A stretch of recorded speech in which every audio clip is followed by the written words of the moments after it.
Hello and welcome to another episode of the Fantasy Writers Toolshed. I'm your host Richie Billing, and today I've got a bunch of very interesting world building tips. I've been creating a lot of content lately on the creation of fantasy worlds. I've also spoken with a lot of different authors about the challenges that they encounter when they are going through the world building process. I got chatting to one author in particular who asked me what would be the most important bit of advice when it comes to world building. So after that conversation, I thought, why not share the things that we discussed with everyone else? And what I love about these world building tips is they aren't just straightforward and obvious ones. A lot of them have been learned the hard way through trial and error. So you can basically save all that time and effort that I've invested and that other people have invested getting things wrong and learning that there are better ways, easier ways, more efficient ways to do things. I've also got some tips from best-selling authors. Before we dive into those tips, just a quick reminder that if you enjoy the show, you don't want to miss an episode, be sure to follow or subscribe.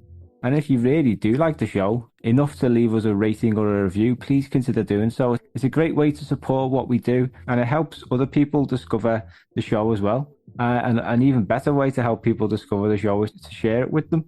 So if you're in any writing groups or even just to share on social media, that can go a long way in helping us out and ensures that we keep on producing these episodes. If you'd like to learn even more beyond what you hear on this podcast, then check out our Patreon page. You can get access to lots of different fantasy writing classes. You can get access to a copy of my book, A Fantasy Writer's Handbook, and loads of guides and writing tips, a bit like what we're going to discuss today, that are accessible only to people who are part of the Patreon group. But if you'd rather not go down that route and would still like to join the community, then by all means, please do. Our writing groups meet on Discord and Facebook. We've got hundreds in each, and Discord in particular is buzzing with activity at the moment. So if you're looking to share a bit of your work, get a bit of feedback, or you just want to surround yourself with like-minded people who are all pushing to achieve the same goals, then honestly it's a fantastic place to be, and you're more than welcome to join us. The link for everything I've just mentioned there is in the description. And now it's about time to move on to world building. And here are some tips that I guarantee will make your life easier. I've invested a lot of time lately creating content centered around world building. It may not have something to do with the book I'm working on, which may or may not be coming out at Christmas. But to create that content, I've had to do a lot of research and a lot of poring over old notes and guides that I've already created. I've also been speaking with lots of writers about the challenges that they encounter with the world building process. And someone asked me what my favourite bits of advice on the subject were. So today I thought I'd share with you what I told them. I've got 4 tips in all, ones that I don't see spoken about that often, and ones that I've picked up from some of the best fantasy authors around, one of whom has been on this show. And the first tip I want to start with is one that I've learned the hard way, and that is to have a bit of an idea of the story or the type of story you want to tell before building your world. When I began writing stories, I invested an awful lot of time designing the setting for those tales, probably more time than actually writing the story itself, to be honest. And what I found, which you may be able to relate to, is that after creating all of these wonderful little details, all I wanted to do was just shove them in my story. It didn't matter if it was put in organically or naturally. I just was too excited. I just wanted to put them in there to show off all these lovely little things that I've created.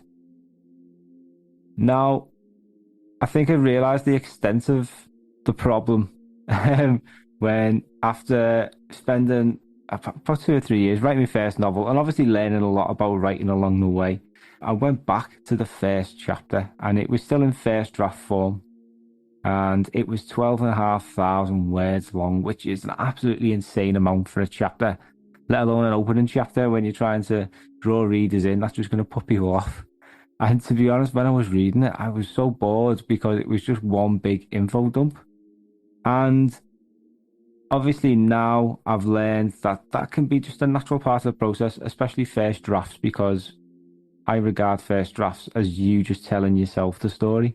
So just get it all down. It's just when it's in the editing process that you chip away and refine.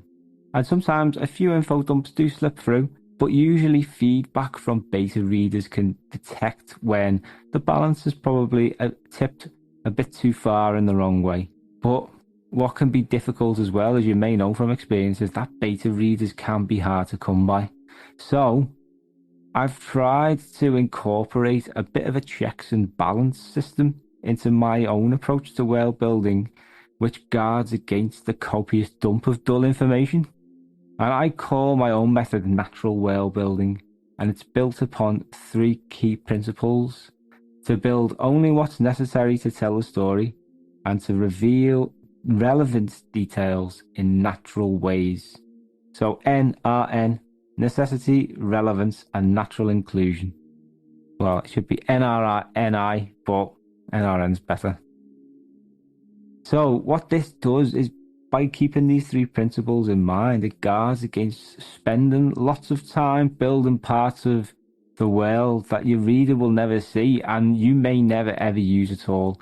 Now, I am aware that the more you develop a world, the more you understand it. And yeah, that's something I do as well. But I'm also someone who's very pressed for time, and I like to be quite specific with what I do. So if I don't need to use something or build something in the first place, then chances are I'm not going to do that. And what this also does, this approach, is it guards against info dumps, because if you bear in mind that you can only include details that are relevant to the story and that you can only introduce them in a natural way, then if it doesn't pass those two filtration levels, then don't put it in. And honestly, it works a treat. But for this particular world building tip that I'm talking about today, I wanted to focus on necessity, because this is a big challenge, I think, for many writers, myself included, like I mentioned before. And the question that we're mainly faced with is, do you need to build every part of your world before you write the story? Because the amount of people I've spoken to who have said, "Oh yeah, I'm writing a novel, but I'm not going to start it until I've finished building the world."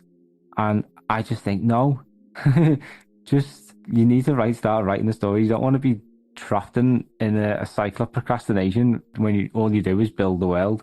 So what I think is probably better is to have an idea of the type of story that you want to tell. So if it's going to be an epic fantasy that's going to span dimensions and planets, then you're obviously going to need to do a lot more world building.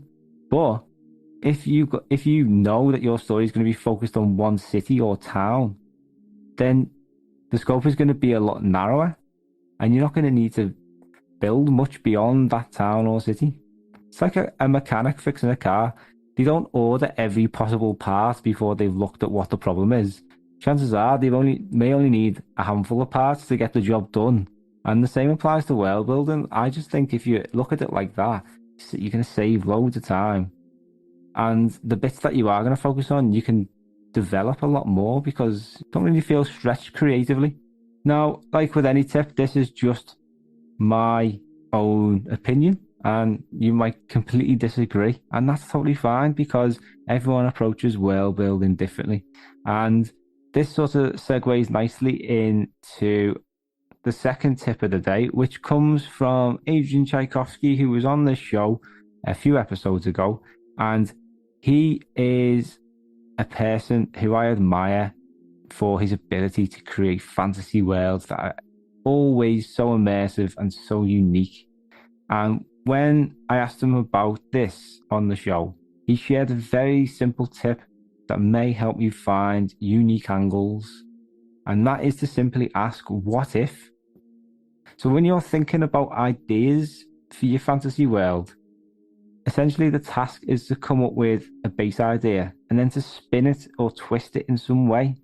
And just by asking what if is the means doing that. And it's quite a fun and spontaneous process because you have no idea where it's going to take you. It's also very versatile because you can apply this to your physical settings.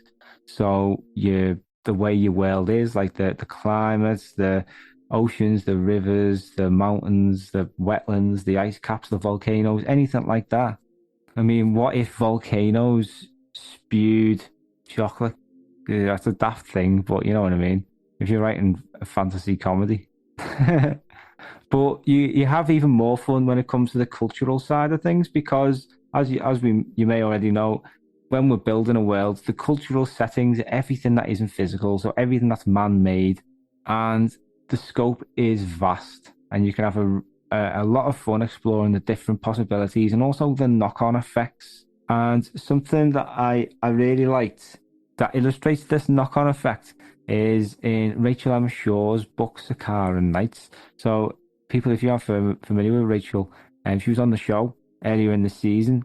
Rachel is a fantastic fantasy author who's an SBFPO finalist. I think I said that right. So many letters in that bloody abbreviation. But in her latest book, Sakara Nights, Rachel uses the climate caused by a volcano to create a unique fungi-filled land, which has shaped the lives of its people in a pretty monumental way. And it makes the book so fascinating to read because it's unlike anything that you've read before, and it's all achieved through asking what if and twisting the way the world is arranged, and it all comes from playing with the volcano and the climate. So I mean, there's more examples in fantasy. So in Game of Thrones, for example, we've seen a coming ice age with the Night King and how that has an impact on the people and the climate, especially in the north, like in Winterfell. Brandon Sanderson's Mistborn is also another example where the land where the story is set experiences daily ashfalls, which fundamentally shape society in pretty interesting and unusual ways. And it just goes to show it just by asking what if, these are how you get ideas for your story. I mean, Adrian said when he was writing Children of Time, he was thinking about a spider, a unique type of spider, and just simply asked, what if? What if this species of spider evolved to the same extent that humans did, and that spawned Children of Time? So there you have it. And what I think this is particularly useful for is finding something unique about your world, something that's gonna stick out in the minds of readers. And you'll honestly be surprised where it takes you. Just have fun with it. And we go from having fun to being organized, which is tip number 3. One of the best ways you can do this is by using templates, checklists, and questionnaires. Sounds boring, sounds dull, but honestly, I've learned this the hard way because world building has the potential to be as chaotic as the Battle of Helm's Deep. If you're organized, not only are you going to save hours trawling through pages looking for the name of that bloody secondary character you introduced somewhere around chapter 5, but it can actually spark ideas and provide inspiration for the rest of your world and your stories. And this is especially the case when you use world building questionnaires because they serve as prompts and they can give you structure and focus for what is one of the biggest and toughest challenges we'll navigate in writing fantasy.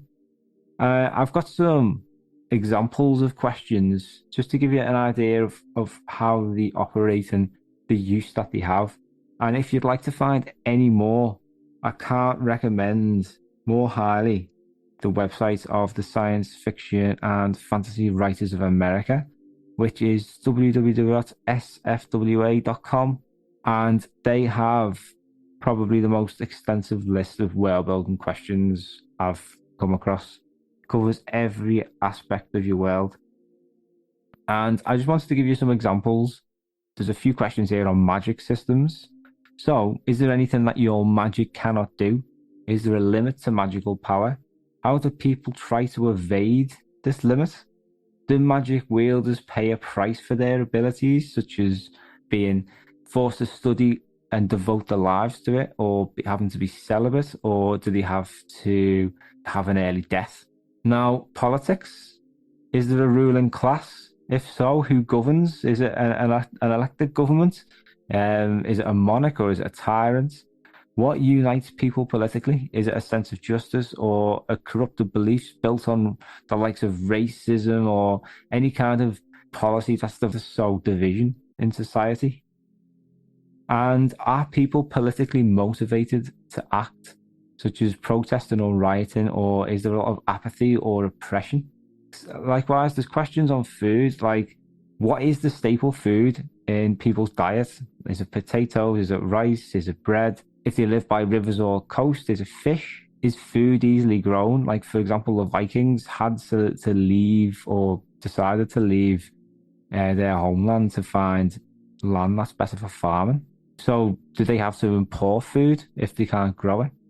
What are the knock-on effects if food stops coming in? For example, if this food stops getting imported, are there any local delicacies or are there any favorite foods? These kind of details you can apply to your characters and it helps make the world immersive. So, like I said, I highly recommend checking out that list of world building questions. Far more comprehensive than what we can include here. And it's written by some of the finest creators of fantasy worlds around. You can also use a world building checklist, which serves as an ideal tool for anyone just looking to maintain that structure when it comes to the process of building a fantasy world. And I find checklists particularly useful when it comes to keeping track of the cultural settings, just because there are so many of them.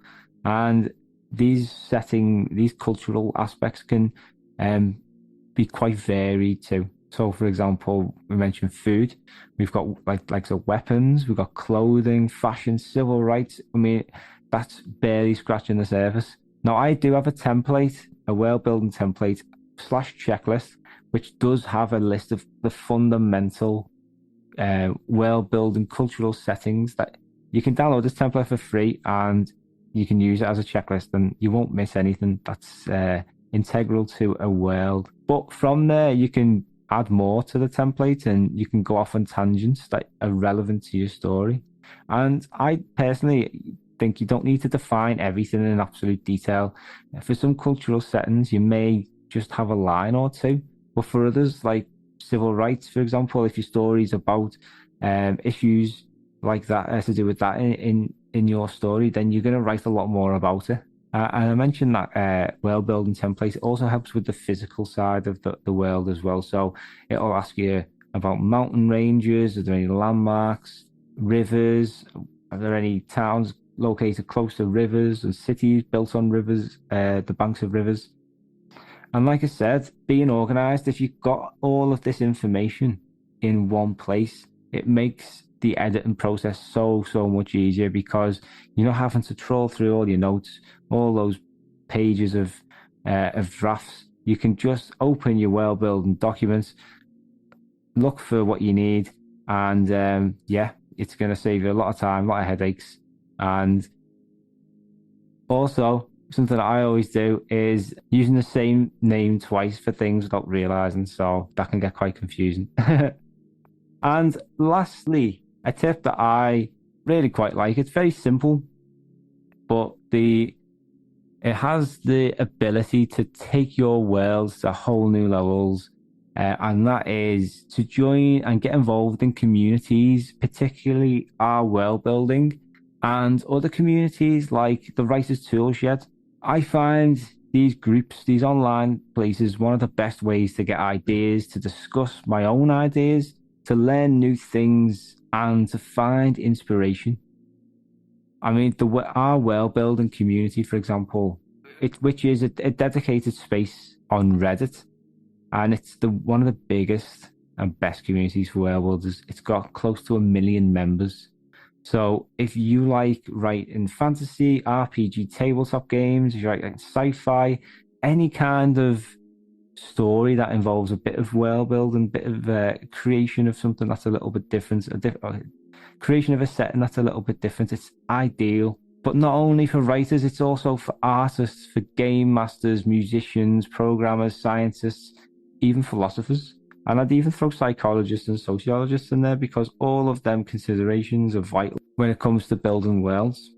Now, this world building Reddit group is all about sharing your worldly creations and learning from the feedback that you get from people, and also learning from other people who make posts and discussing ideas and tips on everything from making fantasy maps to what weapons people used in the medieval period.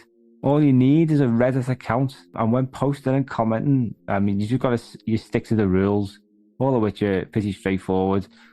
Don't be a dickhead, essentially. But one of the best things, particularly about Reddit, is when you've got that many people in a group, you've got people from all different specialities. You can have experts in a range of fields like seismology, physics, biology, psychology, sociology, which you mentioned before. And I mean, this is how I've met a lot of really clued up people. I've had questions which have been burning a hole in my head answered by these experts in their field. And what they can do is break down complex information into understandable chunks. They can point you in the right direction of other resources that you can explore to learn even more about it. One of the best things about these communities, and the our world building one in particular, is that people share a lot of resources, and the Reddit world building community has its own dedicated collection.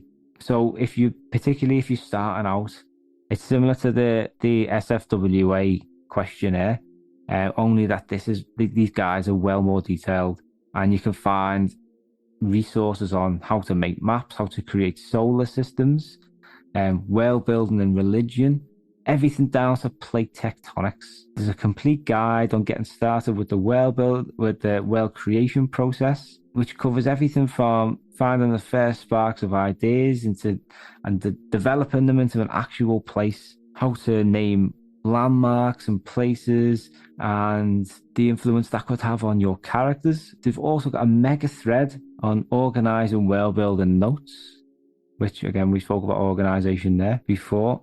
And one thing I really like is that they offer guides for people who take different approaches to building their world. So, for example, you may have someone who's very systematic and very comprehensive, which wouldn't be me, as we learned from the first tip.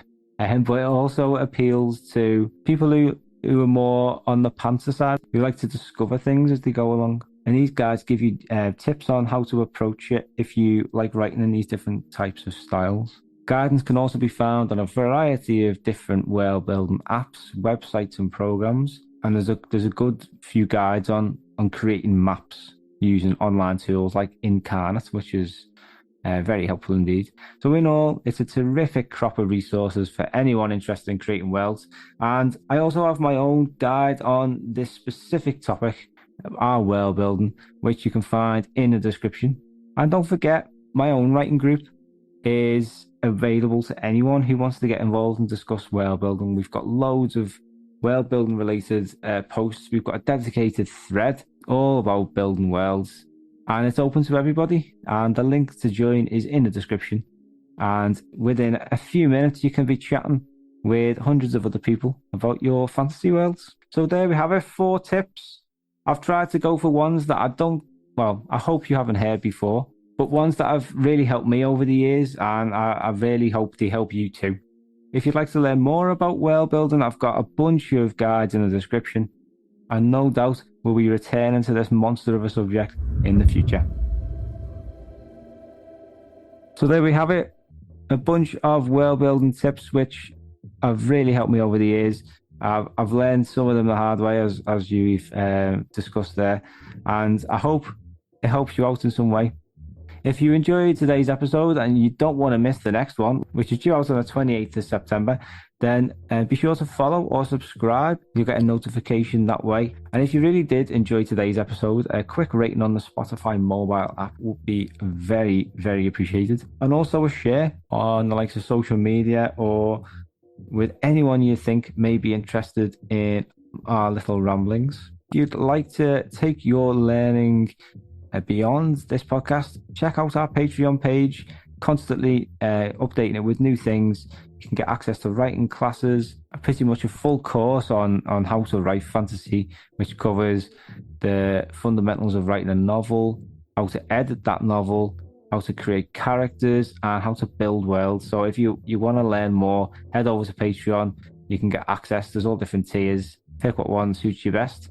And yeah, you'll also get access to lots of Patreon-only guides as well. And don't forget, if you'd just like to get involved with the community, you can join us today, completely free, open to everybody. And within a few minutes, you can be sharing your work with like-minded writers and getting feedback and making friends. That's what it's all about. Thank you very much again for listening, and keep on scribbling.